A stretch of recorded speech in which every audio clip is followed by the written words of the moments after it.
Bagaimana Allah itu memberikan sakit kepada seseorang? Itu begini Ustaz. Ya. Anggap ini ada gelas putih, anggap aja tingginya itu 10 cm gitu ya. Itu dosa itu ibaratnya teko itu netesin air tik tik tik di gelas.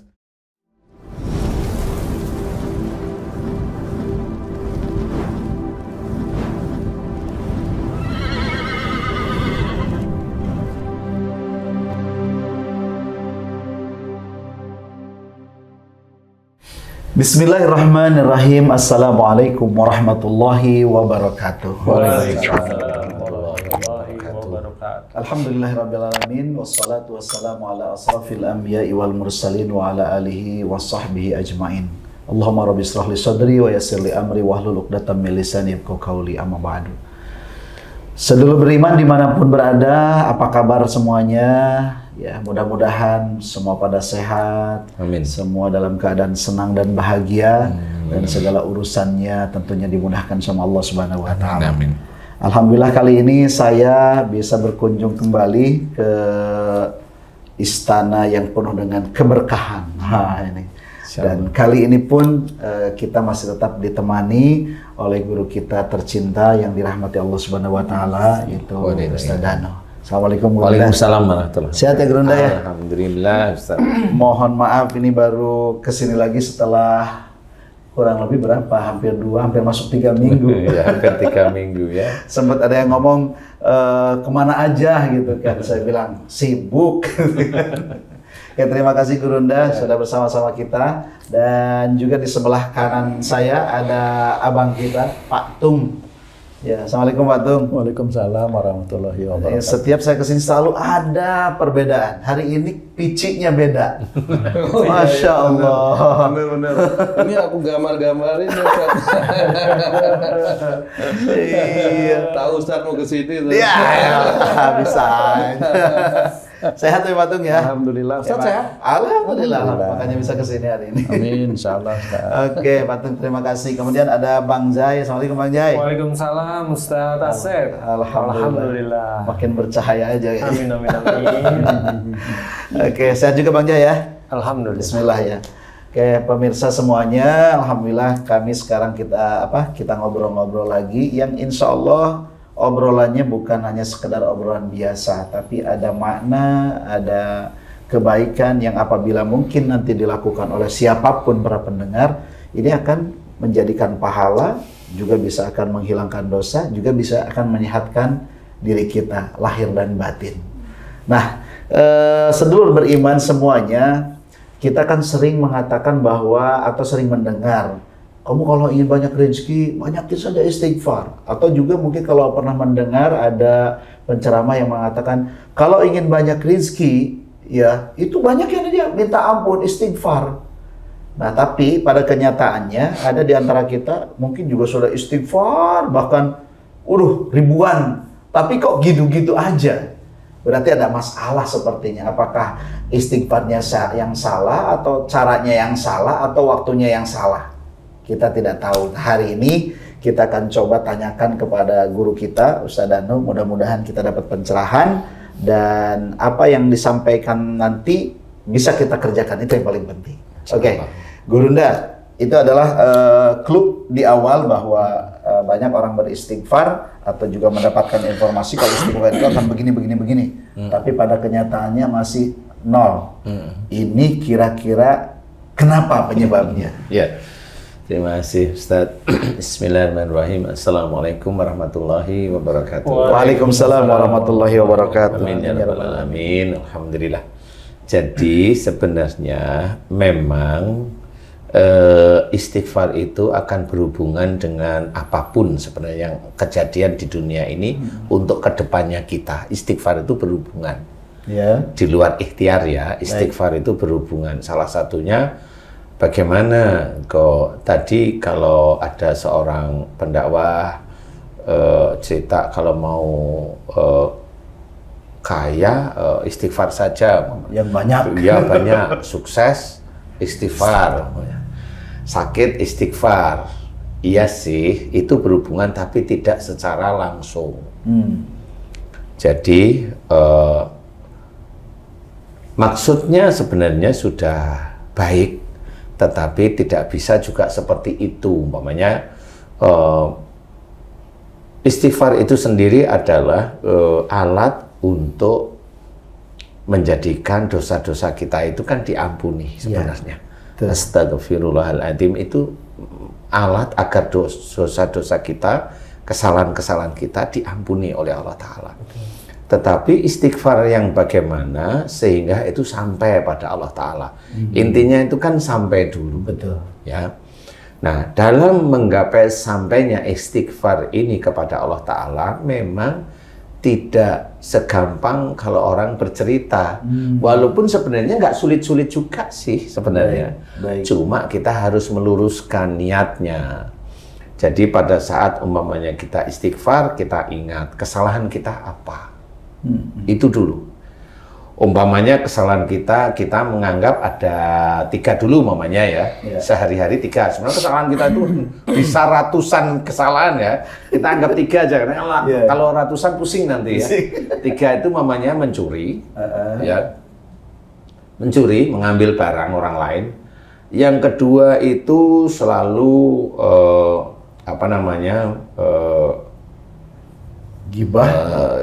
gibah mamanya ya, yang ringan-ringan di dekat kita, gibah. Kemudian yang ketiga itu dolim dengan keluarganya, dengan istrinya aja deh, istri aja ya, fokus ya. Satu mencuri, yang kedua gibah, yang ketiga dolim dengan istri atau suami juga, atau suami ya. Nah, dalam kita beristighfar, padahal kita menginginkan dari kita yang salah 3 ini pura-pura aja ya. Kemudian kita minta rezeki kita ditambah, karena sering dengar kalau ada ustadz top itu bercerita kalau ingin sukses istighfar. Jadi dia punya niat istighfarnya untuk sukses.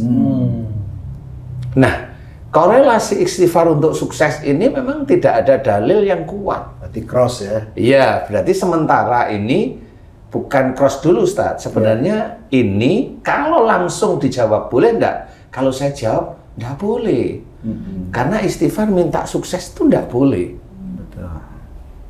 Jadi yang harus kita perbaiki adalah istighfar itu untuk meleburkan atau dosa-dosa kita yang 3 tadi diampuni. Mencuri, ghibah, zalim dengan pasangan. Ya. Itu dulu kita lakukan. Jadi pada saat kita itu ingat bahwa mohon ampun itu harus pada tujuannya.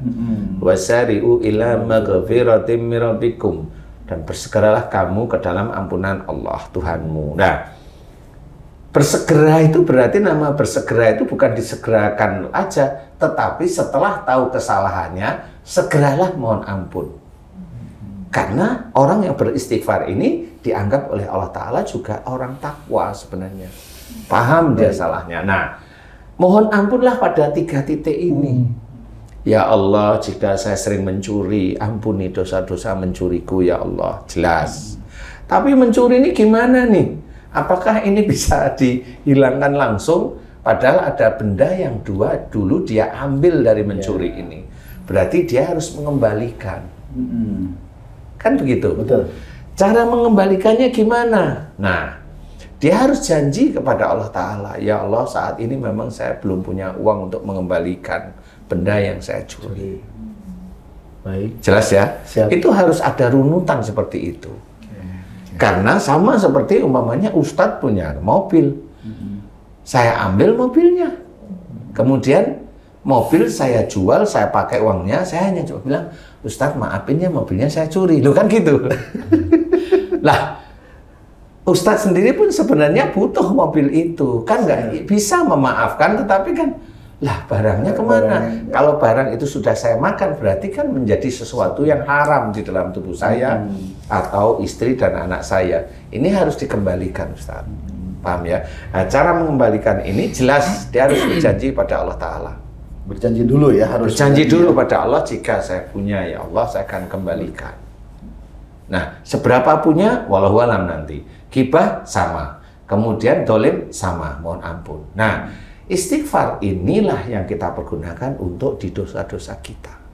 Sebentar Ustaz, saya potong dulu. Tadi kan kalau barang yang bentuknya adalah dicuri, nah itu kan harus dikembalikan.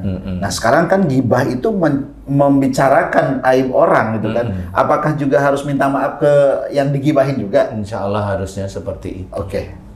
Harusnya seperti itu, karena itu juga dilihat oleh Allah Ta'ala. Persoalan nanti gibahnya dia, kemudian diteruskan menjadi gibah itu menjadi dosa berjamaah, itu urusan dia karena dia udah gibah. Bagaimana dia itu nanti akan memohon ampun, itu urusan dia sama Allah Ta'ala. Kalau Allah Maha Pengampun bukan berarti terus gibahnya berpuluhan tahun, kemudian sekali dia mohon ampun selesai. Loh, bukan seperti itu. Ini orang Muslim, memang betul Islam itu mudah, tapi jangan dimudah-mudahkan. Jangan disepelekan. Jangan disepelekan, gitu loh ceritanya. Jadi harus dia meminta maaf kepada yang dia fitnah umpamanya, dia gibain umpamanya dan sebagainya. Dan sehingga ini akan menjadi Allah itu melihat, oh dia serius berubah. Bisa aja memang dia akhirnya minta maaf, kemudian klarifikasi di YouTube kalau dia YouTube itu klarifikasi meminta maaf sama dia sudah mencoba berikhtiar untuk seperti itu, Allah melihat dia sungguh-sungguh. Nah, bisa aja dengan kesungguhan itu, dengan hati yang tulus, Allah malah mengampuni beneran. Dalam waktu yang umpamanya dia gibah itu 20 tahun umpamanya, itu bisa aja 2 tahun langsung bisa diampuni karena kegigihnya dia untuk mohon ampun dan minta maaf kepada orang yang digibahi. Nah, kalau minta maafnya pada saat lebaran itu bisa jadi Ustaz? Nggak bisa. Nggak bisa ya? Karena itu kan nggak pernah fokus, Ustaz. Oh iya. Nah, coba kita amati. Pernahkah saya anggap tetap kita dalam lebaran minta maaf itu fokus minta maaf beneran? Bukan terfokus kepada satu masalah ya? Tidak.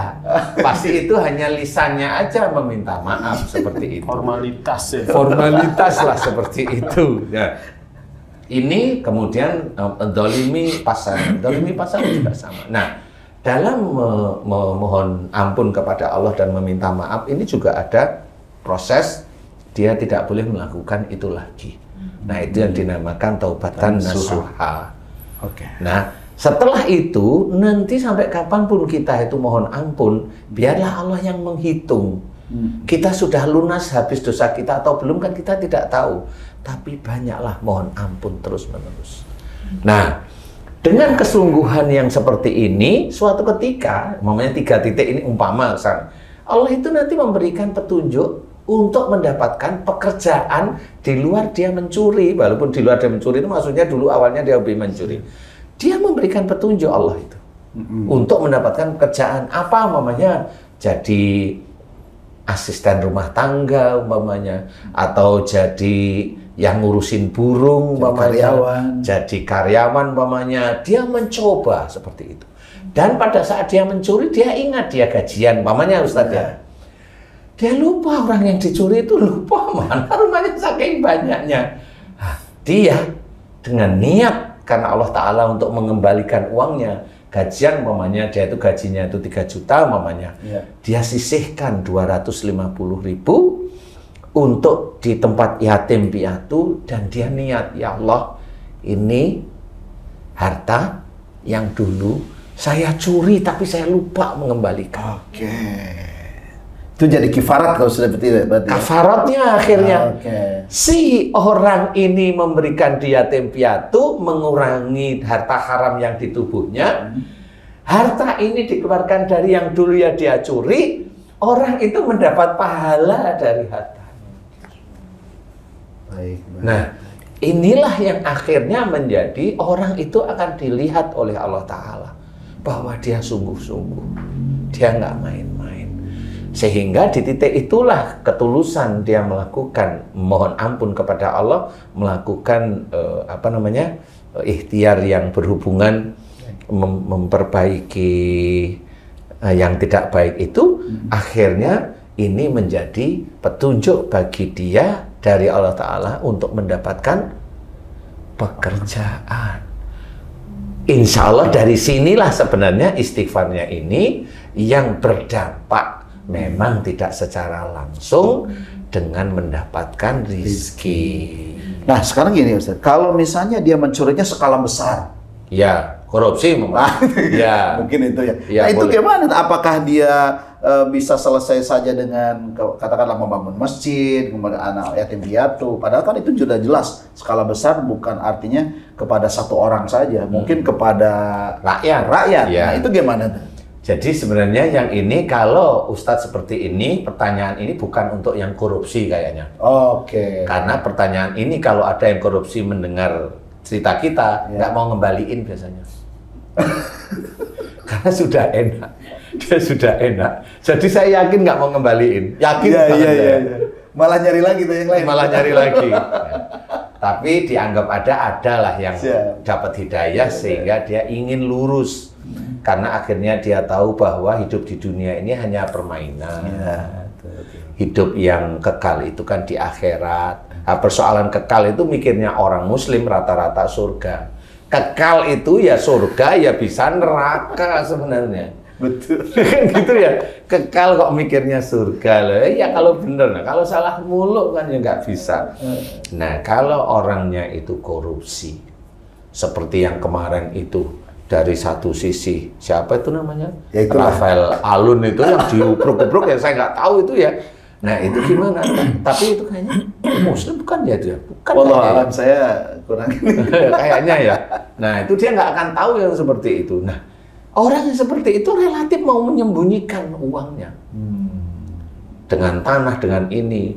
Banyak direksi-direksi dari mamanya proyek yang sering nangani proyek-proyek negara mamanya kan gitu. Loh itu duitnya banyak. Tapi di money laundering. Nah, cuma memang belum kepegang sama KPK aja kan gitu ya.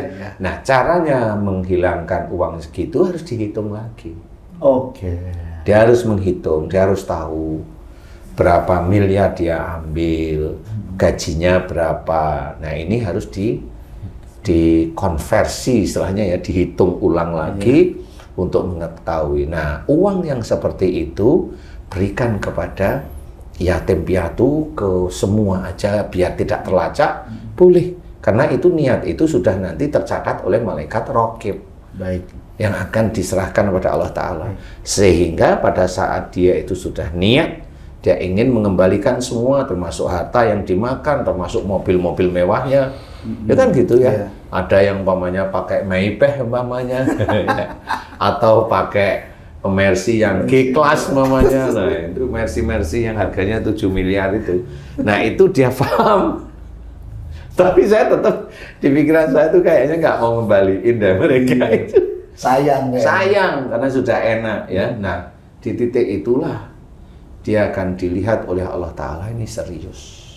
Kalau dia mengembalikan semua, ya. Dihitung, kemudian gajinya berapa, dihitung, kemudian dia konversi sekian puluh tahun dia makan gaji itu buta, nggak karuan kan, dihitung dengan makan gajinya, beli rumah, beli ini, untuk kawin lagi, kan biasanya ada untuk kawin lagi itu, Ustaz. Banyak kayaknya. Kayaknya untuk kawin lagi, untuk nikah maksudnya. Kawin dan nikah lagi. Beda ya. Sehingga itu kalau dia hitung-hitung, oh saya menggunakan gaji saya sekian, berarti uang saya kembalikan sekian.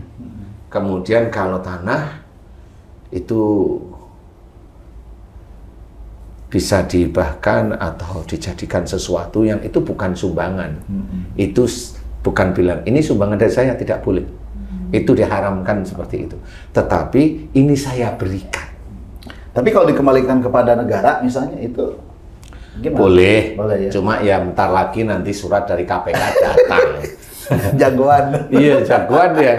Orang itu yang di Indonesia kan rata-rata nutup-nutupin. Ya. Tapi ya boleh aja sih sebenarnya Ustadz ya. Cuma karena di negara itu begini loh. Nah ini yang tahu ini kayaknya tung ini kayaknya. Jadi kalau proyek itu pagunya itu umpamanya 200 miliar. Ya. Atau di Pemkot dapat jatah uang dari negara itu sekitar 200 miliar. Itu rata-rata harus dihabiskan. Gimana cara menghabiskannya? Ya terserah mereka pimpinannya. Terserah pimpinannya bagaimana menghabiskan. Kadang-kadang itu dihabiskan dan masih cari yang lain. Apalagi kalau itu proyek 200 miliar mamanya. Kemudian itu sendiri gimana caranya dalam mengerjakan, ada efisiensi dalam mengerjakan. Tapi dari yang mengerjakan efisiensi ini tetap diambil oleh orang-orang, beberapa orang tertentu itu diambil. Menurut dia diamankan. Daripada diamankan oleh orang lain, dia amankan sendiri. Ya. Kemudian dia masih ngorek-ngorek di proyek itu. Nah, hampir semua proyek itu seperti itu, Ustaz. Hampir semua. Nah, inilah yang tidak bisa dikembalikan ke negara. Nah, karena memang negara itu punya undang-undang, uang itu harus habis, sehingga yang pakai itu ya nggak perlu dikembalikan. Jadi kalau ada orang korupsi ngembalikan, itu namanya ulo marani gebuk. Ular mencari pemukul. Iya, dia ingin dipukul malah namanya. Ya, makanya kalau tadi saya bilang, oh itu bisa dari KPK yang nyiduk dia. Iya. Nah, ini orang nggak berani, dan yang mau memberikan itu sudah sangat jarang sekali, walaupun ada pun sangat jarang. Nah, disinilah dia harus memberikan, bukan sumbangan, karena kalau sumbangan itu berarti dari dia, kalau memberikan itu kan bukan hak dia. Saya cuma diamanai untuk memberikan uang ini sekian, kemudian dia jalan ngasih uang ke yatim piatu, yang benar-benar yatim piatu lah. Insya Allah itu pemberian, jadi bukan sumbangan. Kalau sumbangan diharamkan, dilarang sudah. Jadi diberikan, baru di situ Allah itu tersenyum. Kamu selamat besok di akhirat, insya Allah seperti itu. Aduh, ternyata begitu saja. Kayak mudah sih, tapi untuk kayaknya mikir 2 kali lah gitu. Pak Tung, ada pertanyaan nggak tentang istighfar yang akan mendatangkan rezeki, kebaikan, gimana tuh? Kalau tadi penjelasannya guru kita, Pak Ustadz Danu kan tidak langsung mendatangkan rezeki. Saya lagi mikir-mikir juga nih, bingung nih. Tapi gini Pak Ustadz, kalau orang lagi sakit, kemudian dia istighfar, tapi dia tidak tahu penyebab sakitnya, itu bisa Pak Ustadz? Bagaimana Pak Ustadz? Iya, itu bukan bisanya, agak sulit sembuh. Agak sulit sembuh. Agak sulit sembuh, karena dia tidak tahu dosanya di mana, karena dia merasa tidak punya dosa. Jadi orang itu rata-rata seperti itu, kecuali orang yang mau belajar. Baik. Oh, sakit itu dari perilaku kita. Kalau orang sakit itu hanya menggugurkan dosa, itu sudah beda cara berpikir. Ya. Beda cara berpikir. Begini, yang sakit itu dari perilaku kita, dia akan tobat di titik mana? Umpamanya dia sariawan. Sariawan itu sobek. Sobek itu berarti kata-katanya itu menyayat hati. Menyayat itu maksudnya kasar lah. Di hati, di telinga nggak enak. Yang mendengarkan. Yang mendengarkan sebenarnya. Nah, itu sebenarnya kalau paham, dia hanya cuma tinggal mohon ampun, ya Allah, jika kalimat-kalimat yang aku keluarkan kepada orang lain menyakiti hatinya, menyakiti orang itu. Ampuni aku. Sebenarnya itu lemes kok, sariawan itu. Langsung turun ya? Langsung dia yang ceku-ceku itu langsung menghilang. Hitungannya menit, enggak. Insya Allah, saya sudah hafal. Nah, dari titik itu memang harus fokus, yang kita doakan itu ya yang dosa kita. Kalau umpamanya dosa sariawan itu umpamanya itu kalimatnya kasar, pedes, nggak enak, kaku umpamanya ya. Tapi kita doanya itu istighfarnya, Astagfirullahaladzim, ya Allah ampuni dosa jika saya mencuri. Ya kan nggak ketemu dengan sini. Nggak nyambung. Nggak nyambung. Sama seperti kalau Ustadz itu mobilnya pakai kunci mobilnya Ustadz. Iya. Yang dipakai kunci mobil saya kan nggak bisa nyala. Seperti itu sebenarnya. Makanya kita harus mengajarkan orang itu fokus Sesuai berarti. sesuai dengan ya. dosanya dan kesalahannya. Ini yang tahu. Kalau mamanya dosa menggugurkan, sakit menggugurkan dosa, saya ngerti itu ada dalam hadis. Tapi bukan sakit yang dimaksud dia sendiri yang ngomong. Karena kenapa? Dia tidak pernah berpraktek bahwa sakit ini dari mana kok bisa namanya menggugurkan dosa. Tidak menganalisa dulu. Tidak menganalisa dulu semua sakit. Kita kasih contoh. Ada seorang ulama sakit panas dingin meriang seminggu. Sama orang muslim yang tidak pernah sholat seminggu. sama orang kafir yang panas dingin seminggu. Dosanya diampuni yang mana nih ya? Iya. Kan harus mikir di situ. Iya benar. Yang mana diampuni? Yang ustadznya atau kiai? Atau yang orang yang nggak pernah sholat ini? Atau yang orang kafir dosanya diampuni? Kan seperti itu. Nah, diampuni itu sebenarnya bukan sakit yang menurut mereka. Itu harus diklasifikasi sakit yang mana. Kalau sakitnya gagal ginjal, emang itu perilakunya banyak dosa, banyak salah. Ayo berubah. Kalau kanker, ada dosa di situ. Ayo berubah. Kan gitu. Nah, kalau itu sakit itu menggugurkan dosa, menggugurkan nih. Sebenarnya persoalannya kalau saya anggap bagaimana Allah itu memberikan sakit kepada seseorang, itu begini Ustaz. Ya. Anggap ini ada gelas putih, anggap aja tingginya itu 10 cm gitu ya. Itu dosa itu ibaratnya teko itu netesin air tik di gelas. Kalau gelas itu ibaratnya tempat dosa ngomong kasar itu di mulut, ini gelas ini khususnya di mulut. Ini kan tik dia masuk, akhirnya dosa ini kan nambah terus. Ya, nambah sampai luber, sampai peres, sampai persis di pinggir di gelasnya. Dia memang belum sakit karena apa? Makanya orang yang ngomongannya kasar belum tentu langsung bisa sariawan. Itu harus belajar di sini. Tidak asal ngomong.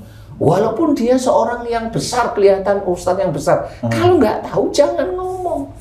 Nanti diajak debat beneran masalah itu nggak ngerti. Kan gitu ya. Kalau saya meneliti. Dosa itu terus. Makanya orang yang omongan kasar dia nggak sariawan. Orang yang gagal ginjal itu ya dosanya netes terus. Nah pada saat Allah itu memberikan sakit, itu ibaratnya airnya itu tumpah, lah itu sakit. Dari gelas tersebut? Dari gelas tersebut. Istilahnya dia sudah masuk nisab.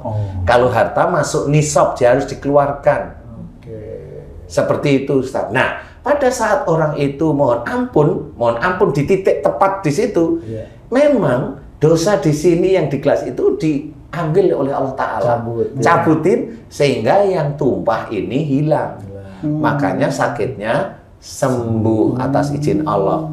Tapi sakitnya sembuh ini di dalam gelas masih ada air, berarti masih ada dosa. Itu sebenarnya harus difikirkan. Maaf Ustaz, besar kecilnya gelas itu tergantung apa Pak? Selama ini yang saya amati tergantung iman seseorang. Semakin iman seseorang itu tidak baik, nggak sholat, aneh-aneh dan sebagainya, gelasnya itu besar. Bisa gentong. Jadi dia kadang-kadang nggak pernah sakit. Makanya ada orang-orang di YouTube sebelah itu, nah kalau ada preman nggak sakit lah, kan kamu hanya tanya, kamu kan nggak meneliti. Iya benar. Satu dia hanya tanya, mulutnya dia tanya, karena dia nggak meneliti. Tapi tetap saya akan jelaskan, kalau imannya itu rusak, dia bukan gelas, dia gentong. Sehingga dia melakukan dosa, ya nggak pernah Allah memberikan sakit. Sehingga preman itu menjadi ujian bagi orang-orang yang beriman. Itu cara Allah sebenarnya di dalam kehidupan sehari-hari itu. Dan setiap orang pasti ada gelas, pasti siap-siap akan jatuh ini Ustaz. Iya, gelas mulut, gelas tangan, gelas telinga, gelas tangan, gelas asam urat, itu kan macam-macam. Gelas mata. Mata itu nanti dibagi, ada kornea yang ini runtuh, yang sarafnya mati, yang pembuluh darahnya berhenti, semuanya ada katarak. Gelasnya itu masing-masing dosa. Detail begitu Pak Ustaz. Iyalah, wong di neraka juga detail. Jari tangan ini, itu juga banyak dari dosa-dosa yang kalau kita kerjakan itu seperti itu. Kalau dari gibah, kalau kita gibah, itu gibah ya ke orang lain. Lah kalau dengan pasangan berantem terus, lah ini nggak selesai mulut ini. Ya itulah yang harus kita ketahui. Pelajaran agama Islam itu untuk evaluasi. Jadi kalau umpamanya kita beristighfar, pokoknya di intinya kita memberikan pelajaran.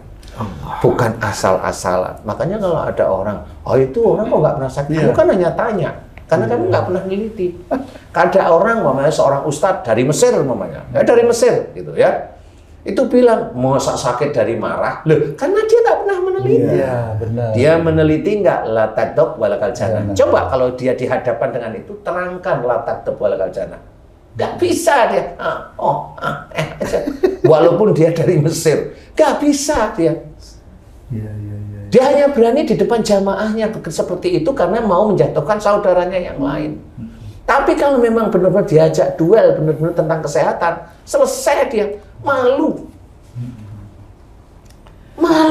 Malah bisa nggak dengan dia kalau mau kawin tidak dengan wanita, malah dengan laki-laki dia.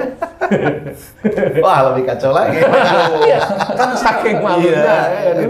Jadi di sini meneliti, bukan aneh-aneh. Meneliti sama seperti dokter meneliti tentang obat-obatan itu diteliti. Ya selama ini kan gurunya nggak ada dokter, itu memang ya atas izin Allah aja dia. Masalah guru itu kan belajarnya aja. Nah kalau saya punya cerita di dalam Quran itu sudah ada kok, hadis juga ada. Itu petunjuk bagi orang beriman kan begitu. Nah disinilah harus kita pahami bahwa untuk memohon ampun itu harus serius. Kalau umpamanya Rasul itu memohon ampun kepada Allah Ta'ala beristighfar lebih dari 70 kali ada, 100 kali ada, itu bukan dihitung seperti itu menurut saya. Tapi bisa beliau itu bisa berpikir, ya masih banyak barangkali kesalahanku dalam syiar, di dalam kehidupan di dunia ini. Ampuni aku ya Allah, astaghfirullahaladzim.